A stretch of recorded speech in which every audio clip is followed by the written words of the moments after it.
Hello నమస్తే welcome to Suman TV. ప్రస్తుతం మనం అమీర్పేట్లో ఉన్న ట్రాన్స్కోడ్ సొల్యూషన్స్లోకి వచ్చాం. ఇక్కడ మనకి డాక్టర్ మధుసూదన్ గారి చేత మెడికల్ కోడింగ్ ట్రైనింగ్ అనేది ఇవ్వడం జరుగుతుంది. అయితే ఇక్కడ వచ్చే రకరకాల స్టూడెంట్స్ అంటే రకరకాల బ్యాక్గ్రౌండ్స్తో వస్తూ ఉంటారు. అండ్ వాళ్ళకి టైం గురించి కానీ అంటే టైం మేనేజ్మెంట్ కానీ యాక్యురసీ కానీ అండ్ జాబ్స్ని ఎలా క్రాక్ చేయాలి అనే దాని విషయంపై డాక్టర్ మధుసూదన్ గారు ఎలా ట్రైన్ చేస్తారు అనే దాని గురించి వారి మాటల్లోనే తెలుసుకుందాం రండి.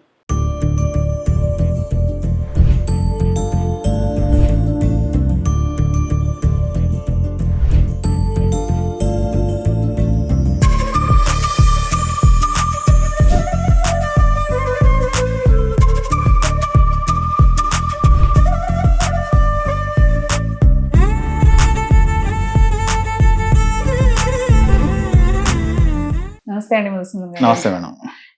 సో లాస్ట్ టైం మనం కాన్వర్సేషన్ చేసినప్పుడు మీరు స్టూడెంట్స్ని ఎలా ట్రైన్ చేస్తారో తెలుసుకున్నాం. అండ్ స్టూడెంట్స్ని కలిసాక కూడా వాళ్ళు ఎలా స్కోర్ చేశారు అండ్ మీరు వాళ్ళని ఎలా జాబ్కి ప్రిపేర్ చేస్తున్నారు ట్రైనింగ్ అండ్ ఆల్ అవన్నీ కూడా మాట్లాడి నేను తెలుసుకున్నాను. యాక్చువల్లీ అప్పుడు నేను అబ్జర్వ్ చేసింది ఏంటి అంటే ఇక్కడ వచ్చే స్టూడెంట్స్ రకరకాల బ్యాక్గ్రౌండ్స్ నుంచి వస్తున్నారు. అంటే నాన్ మెడికల్ ఉంటున్నారు, మెడికల్ వాళ్ళు కొంతమంది ఉంటున్నారు, అండ్ కొంతమంది ఏంటంటే చదవాలా అనే మైండ్ సెట్ తో కొంచెం లేజీ మైండ్ సెట్ తో ఉంటున్నారు. అండ్ హౌస్ వైఫ్స్ వస్తున్నారు, అంటే ఎప్పుడు స్టడీస్ ఆపేసి మళ్ళీ ఇప్పుడు కోడింగ్ నేర్చుకొని జాబ్ జాయిన్ అవుదాము అనే దాని మీద అలా కొంచెం మంది హౌస్ వైఫ్స్ వస్తున్నారు, స్టూడెంట్స్, వర్కింగ్ ప్రొఫెషనల్స్. సో ఇలా డిఫరెంట్ స్టూడెంట్స్ ఉన్నప్పుడు accuracy and time management important అని చెప్పారు. సో అదే మనకి మెయిన్ గా ఎగ్జామ్ ని క్రాక్ చేయడానికి కానీ లేదంటే జాబ్ పర్పస్ కి కూడా అది యూజ్ అవుతుందని అన్నారు కదా. సో ఇలా డిఫరెంట్ బ్యాక్గ్రౌండ్స్ ఉన్న స్టూడెంట్స్ ని మీరు ఆ టైం మేనేజ్మెంట్ కానీ యాక్యురసీ కానీ జాబ్ ని వాళ్ళు క్రాక్ చేసే విధంగా ఎలా ట్రైన్ చేస్తారు? మీరు పర్టికులర్ గా ఎందులో కేర్ తీసుకుంటున్నారు వాళ్ళకి? మేము 20 years బ్యాక్ దీన్ని స్టార్ట్ చేసినప్పుడు we face lot of challenges. ఏంటి అని అంటే డిఫరెంట్ బ్యాక్గ్రౌండ్ స్టూడెంట్స్ వస్తారు, కరెక్ట్, అండ్ డాక్టర్స్ వస్తారు, B pharmacy, M pharmacy, pharm D, అలాగే బీకామ్, బిఎస్సి, బిఏ, హౌస్ వైఫ్స్ అంటే దాదాపు ఒక 7-8 years క్రితం స్టడీస్ వదిలేసి ఉంటారు, 7-8 years నుంచి చదువుతూ ఉండరు. సో ఇలా డిఫరెంట్ పీపుల్ వచ్చేవాళ్ళు. అండ్ కొంతమంది పిల్లల్ని వదిలేసి కూడా వస్తున్నారు. వాళ్ళ మైండ్ సెట్ కూడా డిఫరెంట్ ఉంటుంది. యాక్చువల్లీ కిడ్స్ ని చూసుకోవాలి అనే దాని మీద కూడా వాళ్ళ కాన్సన్ట్రేషన్ ఉంటుంది. సో ఫస్ట్ 20 years బ్యాక్ మేము ఇలా కొన్ని ఛాలెంజెస్ ఫేస్ చేసిన మాట వాస్తవమే. కానీ ఈ మధ్యలో ఏంటంటే మాకు వచ్చిన చాలా ఎక్స్పీరియన్సెస్ వల్ల we learned a lot. So ఇలా నేర్చుకోవడం ద్వారా మేము ఎవరెవరికి ఎలా ట్రైనింగ్ చేయాలి, ఎవరెవరికి ఎలా ట్రైనింగ్ చేస్తే బాగుంటుంది అని ఒక డెసిషన్కి వచ్చాను. సో యాక్చువల్గా ఏంటంటే జాబ్కి పోయే వాళ్ళు వస్తారు మన దగ్గరికి. జాబ్కి పోయే వాళ్ళ దగ్గరికి మనకి 8 to 9:30 బ్యాచ్ ఉంటుంది. 9:30కి ట్రైనింగ్ అయిపోద్ది. 9:30 తర్వాత వాళ్ళు జాబ్కి వెళ్ళిపోవచ్చు.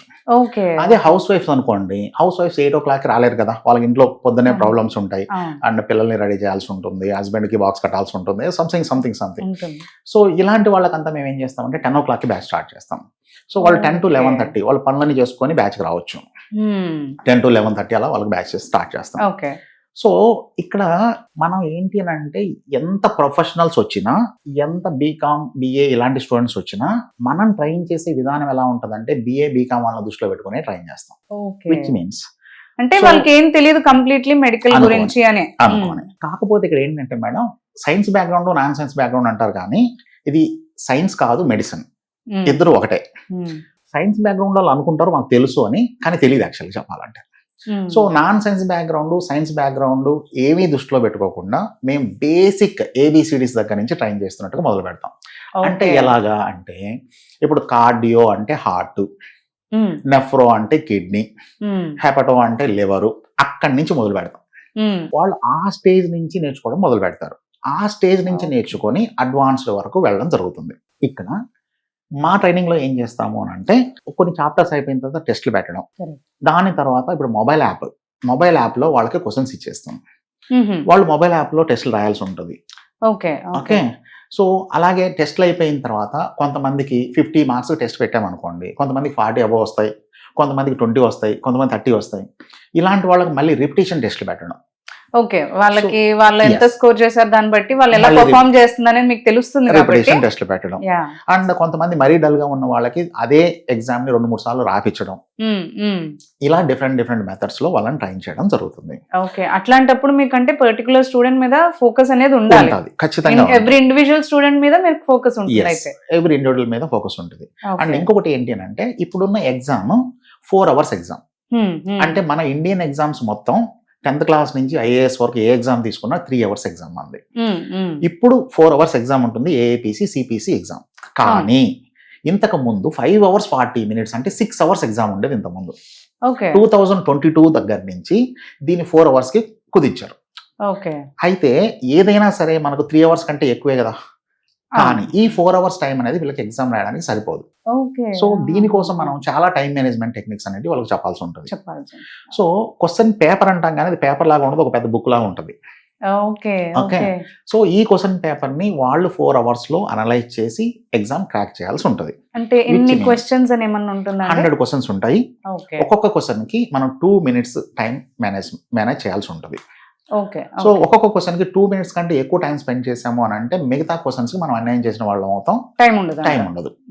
సో ఇక్కడ ప్రాబ్లం ఏంటి అని అంటే, మేము ఫస్ట్ ఎగ్జామ్ పెట్టినప్పుడు స్టూడెంట్ కి నేను 4 hours టైమింగ్ ఇస్తాను ఎగ్జామ్ రాయడానికి. దాని తర్వాత ఏం చేస్తాను, ఒక టెస్ట్ అయిపోయిన తర్వాత దాని మీద ప్రాక్టీస్ చేసిన తర్వాత నేను 3 hours టైం ఇస్తాను. యాక్చువల్ గా 4 hours టైము, కానీ నేను 3 hours టైం ఇస్తాను. సో 3 hours టైం ఇస్తాను, ఆ 3 hours లోనే వీళ్ళు రాయాలి. ఇక్కడ నా ఆలోచన ఏంటి అని అంటే, ఇక్కడ 3 hours లో ఎగ్జామ్ రాయగలిగితే అక్కడికి వెళ్ళిన తర్వాత 4 hours అనేది వాళ్ళు చాలా ఈజీగా ఫీల్ అవుతారు. ఓకే, తక్కువ టైం నే క్రాక్ చేసినప్పుడు కొంచెం ఎక్కువ ఉన్నా మనకి ప్రాబ్లం ఉండదు. సో ఇప్పుడు కొంతమంది లాస్ట్ బ్యాచ్ లో కొంతమంది స్టూడెంట్స్ కంప్లైంట్ చేస్తారు, సార్ మాకు 3 hours సరిపోవట్లేదు అనేసి. నేను నెక్స్ట్ ఎగ్జామ్కి ఏం చేశానంటే 2.5 hours ఇచ్చాను. సో 2.5 hours ఇచ్చిన తర్వాత వాళ్ళు ఏమంటారంటే 3 hours సరిపోతుంది అంటారు. సో ఇక్కడ ఏంటి అంటే, మనం ఇక్కడ ఎంత తక్కువ టైంలో వాళ్ళకి ఎగ్జామ్ క్రాక్ చేయడానికి మనం ట్రైన్ చేస్తామో అక్కడికి వెళ్ళిన తర్వాత వాళ్ళు మోర్ కంఫర్టబుల్ గా ఫీల్ అవుతారు. ఓకే, సో టైం మేనేజ్మెంట్ చేయడం అనేది ఈ విధంగా టైం మేనేజ్మెంట్ అనేది చేస్తాం. దాని తర్వాత యాక్చువల్ గా కొంతమంది హౌస్ వైఫ్స్ ఉంటారు, వీళ్ళు ఏంటి కొన్ని రోజులుగా చదువుతూ ఉండరు, కానీ ఈ హౌస్ వైఫ్స్ కి చదవకపోయినా కూడా వాళ్ళకి ఎక్కువ ఇంట్రెస్ట్ ఉంటుంది మెయిన్. ఎందుకంటే ఇన్ని రోజులుగా చదవలేదు వాళ్ళు, ఇప్పుడు ఏదో కొత్తగా సాధిద్దామని వచ్చినప్పుడు వాళ్ళకి ఎక్కువ ఇంట్రెస్ట్ ఉంటుంది, ఏదో సాధించాలని ఉంటుంది. ఏ పని చేయడానికైనా అదొకటి సరిపోద్ది మేడం, జీల్ ఒకటి సరిపోద్ది. Not only medical coding, anything. So only thing is that zeal, ఆ ఫైర్ అంటాను చూసారా, ఆ ఫైర్ ఉంటుంది వాళ్ళలో. మేము ఏదో సాధించాలి, మా ఇంట్లో మేము ఏదో చూపించాలి అని, ఆ ఒక్క ఫైర్ సరిపోద్ది ఏం చేయడానికైనా. సో హౌస్ వైఫ్స్ తోని ఏమీ ప్రాబ్లం ఉండదు, వాళ్ళు చాలా బాగా చదువుతారు. ఓకే, చాలా బాగా చదువుతారు, చాలా బాగా ఎగ్జామ్స్ రాస్తారు. ద ఓన్లీ థింగ్ ఏంటంటే, వాళ్ళు ఇంటర్వ్యూ చేసేటప్పుడు వాళ్ళని అడుగుతారు ఇంటర్వ్యూలో ఏమని, మీకు పిల్లలు ఉన్నారా, వాళ్ళు చూసేది ఏంటంటే వీళ్ళు జాబ్ కి రావడానికి ఏమైనా ప్రాబ్లం అవుతుందా అనేసి. అంటే చిన్న పిల్లలు ఉంటే వాళ్ళు ఏదో ఒకటి చెప్తారు, లైక్ అంటే రీజన్స్ ఉంటాయి, జెన్యూన్ రీజన్స్ మేబీ, అంటే హెల్త్ ఇష్యూస్ ఉంటాయి, చిన్న పిల్లల్ని మేనేజ్ చేసేది ఉంటుంది, ఇంట్లో ఎవరు లేరు అని అంటుంటారు. సో వీటన్నిటికీ ఇంటర్వ్యూలో వీళ్ళు ఎలా సమాధానాలు చెప్పాలి అవన్నీ కూడా మేము ట్రైనింగ్ ఇవ్వడం జరుగుతుంది ఇక్కడ. సో ఒక్కొక్క చాప్టర్ అయిపోగానే దాని మీద అసైన్మెంట్స్ ఉంటాయి. అసైన్మెంట్స్ అంటే వాళ్ళు మేము చెప్పిన ఇంపార్టెంట్ కోడ్ నంబర్స్ అన్ని మళ్ళీ రాయడం, అట్లా మళ్ళీ చదవడం, మళ్ళీ వచ్చి తర్వాత ఇక్కడ దాని మీద వర్కౌట్ చేయడం, ఇలాంటివన్నీ ఉంటాయి. దాని తర్వాత ఇంకొకటి ఏంటి అంటే, ఈ మెడికల్ కోడింగ్ అనేది అన్ని కోడ్లు ఇవ్వడం లాంటిది. ఇది చాలా డ్రై సబ్జెక్ట్ యాక్చువల్ చెప్పాలంటే, కానీ ఈ డ్రై సబ్జెక్ట్ ని మనం వాళ్ళకి చాలా ఎంటర్టైన్మెంట్ గా చెప్పాలి అని అంటే రియల్ టైం ఎగ్జాంపుల్స్ చెప్పడం చాలా అవసరం. సో నేను ఎలా చెప్తాను స్టూడెంట్స్ కి అంటే, స్టూడెంట్ ఒక కోడ్ నంబర్ చెప్పినప్పుడు కానీ లేకపోతే ఒక సినారియో చెప్పినప్పుడు కానీ, and I take real time life related examples. ఈ లైఫ్ రిలేటెడ్ ఎగ్జాంపుల్స్ చెప్పినప్పుడు ఏంటంటే వాళ్ళు మర్చిపోవడానికి అసలు పాసిబిలిటీ ఉండదు. అంటే ప్రతి క్వశ్చన్ కి you will relate to the life time scenarios relate చేస్తాం. లైఫ్ టైం సినారియోస్ రిలేట్ చేసినప్పుడు వాళ్ళు ఎట్టి పరిస్థితుల్లోనూ దాన్ని మర్చిపోవడానికి పాసిబిలిటీ లేదు. సో ఇప్పుడు స్టూడెంట్స్ ఎగ్జామ్ రాస్తున్నప్పుడు ఒక మాట చెప్తారు, సార్ ప్రతి క్వశ్చన్ చేసేటప్పుడు మాకు మీరే గుర్తొస్తారు అనేసి. ఎందుకు అని అంటే, ఆ క్వశ్చన్ వాళ్ళు చూడగానే వాళ్ళకి ఈ ఎగ్జాంపుల్ ఏం చెప్పామో అది గుర్తొస్తుంది. అది ఎప్పుడైతే గుర్తుంటుందో వాళ్ళకి ఆ క్వశ్చన్ తప్పు చేయడానికి అసలు పాసిబిలిటీనే ఉండదు. సో ఇప్పుడు ఎగ్జామ్ అనేది 100 మార్క్స్ కి 4 hours టైం ఉంటుంది. కానీ కొంతమంది స్టూడెంట్స్ ఏం చెప్తారు అని అంటే, సార్ నేను ఫస్ట్ 90 questions చేశాను, లాస్ట్ 10 questions వదిలేశాను అన్నాడు అనుకోండి, ఆ స్టూడెంట్ డెఫినెట్ గా ఫెయిల్ అవుతాడు. ఎందుకు అని అంటే, తను ఎగ్జామ్ రాసింది 90 questions-కే, లాస్ట్ లో 10 questions ఈజీ క్వశ్చన్స్ ఉండొచ్చు, కానీ ఆయన 10 questions కనీసం చూడలేదు. కానీ ఇంకొక స్టూడెంట్ వచ్చి, సార్ నేను మొత్తం అన్ని క్వశ్చన్లు చేశాను, కానీ 80 ఆన్సర్ చేశాను, 20 క్వశ్చన్లు ఆన్సర్ చేయలేకపోయాను అన్నాడు అనుకోండి, ఆ స్టూడెంట్ పాస్ అవుతాడు. ఎలా అనేది ఇది లాజిక్. సో ప్రీవియస్ సినారియోలో ఏంటి అంటే ఆయనకు వచ్చిన క్వశ్చన్ అయినా రాని క్వశ్చన్ అయినా ఓన్లీ 90 క్వశ్చన్లే చేస్తాడు. అంటే ఆయన ఎగ్జామ్ రాసిందే 90 క్వశ్చన్స్కి, అందులో నుంచి 70 రావాలి. సో అందులో తప్పులు ఉండొచ్చు, కరెక్ట్ ఉండొచ్చు, ఏమైనా ఉండొచ్చు. సెకండ్ స్టూడెంట్ తను వచ్చిన క్వశ్చన్లు 80 రాశాడు, రాని క్వశ్చన్లు 20 వదిలేశాడు. ఓకే, రాని వదిలేశారు. అన్ని రాండమ్లీ అటెండ్ చేశాడు, అతనేమో వచ్చినవి చేశాడు. సో 80 క్వశ్చన్లు కాన్ఫిడెంట్ గా చేసినప్పుడు 70 రావడానికి పాసిబిలిటీ ఉంటది. ఒకవేళ 70 రాలేదు, 65 వచ్చాయి అనుకుందాం, మిగతా 20 క్వశ్చన్స్ ఉన్నాయి కదా, ఈ 20 క్వశ్చన్స్ లో లా ప్రాబిలిటీ ఉంటది. లా ప్రాబిలిటీ అంటే ఏంటి? ఇప్పుడు హెడ్ అండ్ టైల్ వేసాం అనుకోండి, 50% of the chances you will win, 50% of the chances I will win. Okay, ఈ 20 క్వశ్చన్స్ లో ఆయన వదిలేసి రాకూడదు, ఏదో ఒకటి పెట్టి రావాలి. నెగిటివ్ మార్క్ ఉండదు కాబట్టి ఈ 20 క్వశ్చన్స్ లో యాజ్ పర్ లా ప్రాబిలిటీ కనీసం 5 to 6 క్వశ్చన్స్ కరెక్ట్ అవ్వాలి మినిమం.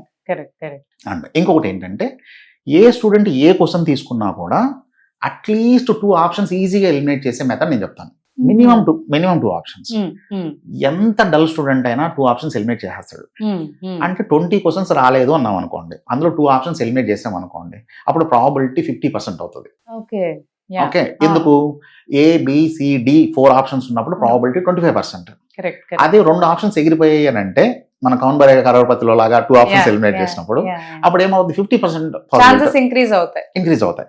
అప్పుడు 20 క్వశ్చన్స్ లో 10 కరెక్ట్ అవ్వడానికి పాసిబిలిటీ ఉంటుంది. నేను చెప్పేది ఏంటంటే, స్టూడెంట్ కి ఫస్ట్ క్వశ్చన్ నుంచి లాస్ట్ క్వశ్చన్ వరకు వెళ్ళాలి, మళ్ళీ ఫస్ట్ క్వశ్చన్ కి రావాలి, మళ్ళీ లాస్ట్ క్వశ్చన్ వరకు వెళ్ళాలి. అలా కనీసం 2 to 3 టైమ్స్ క్వశ్చన్ పేపర్ మొత్తం చూడాలి. అంతేకాని ఫస్ట్ క్వశ్చన్ నుంచి మొదలు పెట్టి లాస్ట్ క్వశ్చన్ వరకు వెళ్ళడం అనేది కరెక్ట్ కాదు. ఈ ట్రైనింగ్ ఇస్తాం. అండ్ ఇంకొకటి, ఇప్పుడు మనకు లైఫ్ లో మనం ఎవరితో గొడవ పడాలి, ఎవరితో గొడవ పడకూడదు అనేది మనకు చాలా క్లారిటీగా తెలుసు. మనం ఎప్పుడు బలవంతుడితో గొడవ పడవు. ఓకే, సో వాడు బాగా బలవంతుడు అనుకోండి, మనం రెస్పెక్ట్ ఇచ్చి పక్క వెళ్ళిపోతాం, అవునా? అలాగే క్వశ్చన్లలో కూడా కొన్ని బలవంతుడైన క్వశ్చన్లు ఉంటాయి. ఆ క్వశ్చన్ తో గొడవ పడుతూ కూర్చుంటే ఎగ్జామ్ ఇదైపోతుంది. సో స్టూడెంట్ కి మెయిన్ గా చెప్పేది ఏంటంటే, జనరల్ గా స్టూడెంట్ మెంటాలిటీ ఎలా ఉంటుందంటే, ఈ క్వశ్చన్ ఎందుకు రాదో చూద్దాం అని అంటారు. Every human being is egoistic, రైటా? సో వీళ్ళు ఏం చేస్తారు, ఈ క్వశ్చన్ ఎందుకు రాదో చూద్దాం అంటారు, అది రాదు. వీళ్ళు అక్కడే ఉండిపోతారు. సో నేను వీళ్ళకి చెప్పేది ఏంటంటే, ఒక క్వశ్చన్ రాలేదు అని అంటే దానికి రెస్పెక్ట్ ఇచ్చేయి. ఓకే, అక్కడి నుంచి వెళ్ళిపో ఫస్ట్. దాని తర్వాత లాస్ట్ లో టైం మిగిలినప్పుడు మళ్ళీ వచ్చి దాంతో గొడవపడు. And I know one question may spoil the student total exam. ఎందుకు అని అంటే, he is fighting with that particular question. Mind akkade undipoద్ది. Time, it will squeeze your mind, it will squeeze your energy, it will squeeze your time. These 3 things will be spoiled. Main కొన్ని చిన్న tips నేర్చుకుంటే student exam చాలా ఈజీగా crack చేస్తాడు. And ఎవరైతే fail అవుతారో వీళ్ళు ఏదో పెద్ద మిస్టేక్స్ చేసి ఫెయిల్ అవ్వరు, చాలా సింపుల్ మిస్టేక్స్. ఒక్క క్వశ్చన్ దగ్గర ఒక స్టూడెంట్ 10 minutes స్పెండ్ చేశాడు అనుకోండి, no need to think about the exam. ఎందుకు? ఒక క్వశ్చన్ కి మీరు 2 minutes మాత్రమే స్పెండ్ చేయడానికి పాసిబిలిటీ ఉంది. 2 minutes కంటే ఎక్కువ టైం స్పెండ్ చేయకూడదు. సో నేను చెప్పేది ఏంటంటే, ఫస్ట్ స్టూడెంట్ కి, కొంతమంది స్టూడెంట్స్ కి ఫస్ట్ క్వశ్చన్ అంటే చాలా ఇష్టం. ఫస్ట్ క్వశ్చన్ చేయకపోతే సెంటిమెంట్, ఏమవుతుందో కైండ్ ఆఫ్ థింగ్. అంటే ఫస్ట్ క్వశ్చన్ చేయలేదంటే మిగతాది చేయలేమేమో సంథింగ్. అలా ఏం ఉండదు. Each question is equal. And first క్వశ్చన్కి ఎన్ని మార్కులు ఉంటాయి, లాస్ట్ క్వశ్చన్ కూడా అన్నే మార్కులు ఉంటాయి. అండ్ ఇక్కడ స్టూడెంట్ అర్థం చేసుకోవాల్సింది ఏంటంటే, if the question is a difficult question, first respect that question, leave that question and go for that. Last లో ఏదైనా ఉంటే వచ్చి దాంతో మనం చేసుకోవాలి. సో ఇలాంటి టిప్స్ చెప్పడం జరుగుతుంది. అందుకని చెప్పి ఏంటంటే, ఫస్ట్ క్వశ్చన్ దగ్గర నుంచి లాస్ట్ క్వశ్చన్ వరకు స్టూడెంట్ కనీసం 2 సార్లు తిరగాలి, అట్లీస్ట్ 2 times. కొంతమంది 3 times కూడా తిరుగుతారు. ఓకే, సో ఫస్ట్ రాని క్వశ్చన్, పెద్ద క్వశ్చన్ అన్ని వదిలేసుకుంటూ వెళ్ళిపోవాలి, లాస్ట్ వరకు చేసుకోవాలి. మళ్ళీ రెండోసారి మీడియం క్వశ్చన్ చేసుకోవాలి. లాస్ట్ లోకి వచ్చేటప్పటికి టఫెస్ట్ అన్నవి లాస్ట్ లో పట్టుకోవాలి, అటెంప్ట్ చేయాలి అప్పుడు. ఓకే, అది ఇంకా రాలేదు, ఏదో ఒకటి పెట్టేసి వర్క్ చేయాలి. ఓకే, సో ఇవన్నీ టిప్స్. సో ఈ ఒక్క టిప్ కరెక్ట్ గా ఫాలో అవ్వకపోతే ఫెయిల్ అవడానికి పాసిబిలిటీ చాలా ఎక్కువ ఉంటాయి. సో ఇలా డిఫరెంట్ కైండ్స్ ఆఫ్ టిప్స్ చెప్పడం, టైం మేనేజ్మెంట్ అండ్ క్వశ్చన్ ఎలా గుర్తుపెట్టుకోవాలనే దాని గురించి మీరు చెప్పారు. లైవ్ ఇన్సిడెంట్స్ మీరు అటాచ్ చేస్తారని చెప్పి, అండ్ వాళ్ళకి టెస్ట్లు పెడుతున్నారు అన్నారు. లైక్ వాళ్ళకి ఆల్రెడీ డైరెక్ట్ వాళ్ళకి పంపించకుండా మాక్ టెస్ట్ అవన్నీ కూడా అరేంజ్ చేస్తున్నారని చెప్పారు కదా. సో యాక్చువల్గా ఏంటంటే మేడం, ఇప్పటి వరకు మనం రాసిన టెస్ట్లన్నీ 10th class కావచ్చు, డిగ్రీ కావచ్చు, ఇంకోటి కావచ్చు, ఇవన్నీ ఓపెన్ బుక్ సిస్టమ్ కాదు. ఒకవేళ మనకు డిగ్రీలో కానీ 10th క్లాస్లో కానీ బుక్స్ ఇచ్చి రాసుకోమని చెప్తే మనం ఏం చదవాల్సిన అవసరం లేదు కదా. యాక్చువల్గా మనం వెళ్ళి చూసే రాసుకునే వాళ్ళం కదా. ఇక్కడ ఏంటంటే బుక్స్ ఇచ్చి రాసుకోమనే exam which is set to be open book system. ఈ open book system methodology totally different ఉంటుంది. బుక్స్ ఇవ్వకుండా ఇచ్చే మెథడాలజీ డిఫరెంట్ ఉంటుంది. ఓకే, ఇప్పుడు బుక్స్ ఇవ్వలేదు అనుకోండి, మనం చూస్తూ ఉంటాం 10th క్లాస్ పిల్లోడు ఎగ్జామ్కి వెళ్తూ ఉంటాడు, ముందు వాళ్ళ ఫాదర్ బైక్ తోలుతూ ఉంటాడు, వెనక ఈ పిల్లోడు కూర్చొని తెగ చదివేస్తాడు. ఎందుకు? వీడికి ఏదో డౌట్ వచ్చి ఉంటుంది, ఆ క్వశ్చన్ వచ్చి ఉండొచ్చు అని. సో అప్పటికప్పుడు ఎక్కిచ్చేసుకుని మైండ్లోకి ఎగ్జామ్ హాల్లోకి వెళ్ళగానే అది కక్కేసి మర్చిపోవడం. కానీ ఇక్కడ ఓపెన్ బుక్ సిస్టంలో అలాంటి సిచ్యువేషన్ ఉండదు. ఓపెన్ బుక్ సిస్టమ్ అంటే బుక్స్ మన దగ్గర ఉంటాయి కాబట్టి you should know the methodology. అసలు దాన్ని ఎలా చేయాలో నేర్చుకుంటే, ఆ స్కిల్ డెవలప్ చేసుకుంటే ఏ క్వశ్చన్ వచ్చినా ఒకటే. ఓకే, సో ఫస్ట్ ఆ స్కిల్ ఏంటి అనేది నేర్పించడం జరుగుతుంది. సో ఆ స్కిల్ నేర్చుకున్న తర్వాత ఈ క్వశ్చన్ వచ్చిందా, ఆ క్వశ్చన్ వచ్చిందా అవసరం లేదు. ఏ క్వశ్చన్ వచ్చినా బుక్ లో ఉంది, బుక్ మన దగ్గర ఉంది, ఎగ్జామ్ లో ఓపెన్ చేస్తాం, చూస్తాం, రాసుకుంటాం. ఓకే, సో ఇలా వాళ్ళకి స్కిల్ ని డెవలప్ చేయడం మీద మేము ఎక్కువ ఫోకస్ చేస్తాం. సో ఈ విధంగా మీరు డిఫరెంట్ బ్యాక్గ్రౌండ్స్ ఏ ఉన్నా కానీ ఇంపార్టెంట్ ఈ టెక్నిక్స్ అండ్ టిప్స్ అని అంటారు. యాక్చువల్ గా వాళ్ళ బ్యాక్గ్రౌండ్ కంటే కూడా వాళ్ళకి కావాల్సింది common sense. Analytical skills in the sense simple analytical skills అయిపోతాయి. ఇప్పుడు టేక్ ఫర్ ఎగ్జాంపుల్ ఎక్స్రే ఉంటుంది, x-ray of chest less than 3 views అని అన్నాడు అనుకోండి.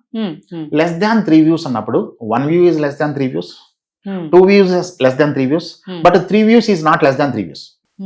ఓకే, సో ఇప్పుడు 3 views అనే ఎగ్జామ్ లో క్వశ్చన్ ఇచ్చాడు అనుకోండి, ఇక్కడ లెస్ దాన్ 3 views ఉంటుంది కాబట్టి అక్కడ 3 views అనే మాట ఉంది కాబట్టి వీళ్ళు 3 views కూడా నెంబర్ ఇస్తారు, which is wrong. So simple things will make lot of difference. ఇప్పుడు take for example minimum of 3 views అని అంటాడు. మినిమమ్ ఆఫ్ 3 views అన్నప్పుడు ఇది ఈ మినిమం అనేది చదవడు, 3 views అవుతాడు. 4 views అని అన్నప్పుడు వేరే కోడ్ నెంబర్ ఏమో అనుకుంటాడు. ఇప్పుడు మినిమమ్ ఆఫ్ 3 views అన్నప్పుడు 4 views అయినా మినిమం ఆఫ్ 3 నే, 5 views అయినా మినిమం ఆఫ్ 3 నే, 10 views అయినా anything is minimum of 3 or 3 plus is a minimum of 3 views. So ఇలా సింపుల్ థింగ్స్ ని వాళ్ళు అనలైజ్ చేయగలిగితే, బుక్ ఉంటుంది కాబట్టి ఏ కోడ్ బై హార్ట్ చేయాల్సిన అవసరం లేదు, జస్ట్ బుక్ చూడడం చేయడం. So this is the thing. So thank you అండి, thank you so much for sharing. ఎలా ట్రైన్ చేస్తారు అవన్నీ కూడా చక్కగా చెప్పారు. వాళ్ళకున్న డౌట్స్ వాళ్ళు క్లియర్ చేసుకుని ఈ డెమో క్లాసెస్ అటెండ్ అయ్యి వాళ్ళు జాయిన్ అవ్వచ్చు. సో ఈ డౌట్స్ అన్ని వాళ్ళకి తెలిస్తే, అంటే ట్రైనింగ్ ఇస్తారు అందరూ అని అనుకుంటారు కానీ ఎలా ట్రైన్ చేస్తారు అనేది కూడా చాలా ఇంపార్టెంట్. యాక్చువల్లీ ఏదో పెట్టేసుకున్నాము, ట్రైన్ చేస్తాము, జాబ్స్ వచ్చేస్తాయి అనకంటే, సో ఏ ఇన్స్టిట్యూట్ ఏం ఇస్తుంది అనేది వాళ్ళకి ఇంకా బాగా తెలిస్తే జాయిన్ అవ్వడానికి వాళ్ళకి ఇంకా ఈజీగా గైడెన్స్ అనేది ఉంటుంది. థ్యాంక్ యూ అండి, థ్యాంక్ యూ సో మచ్.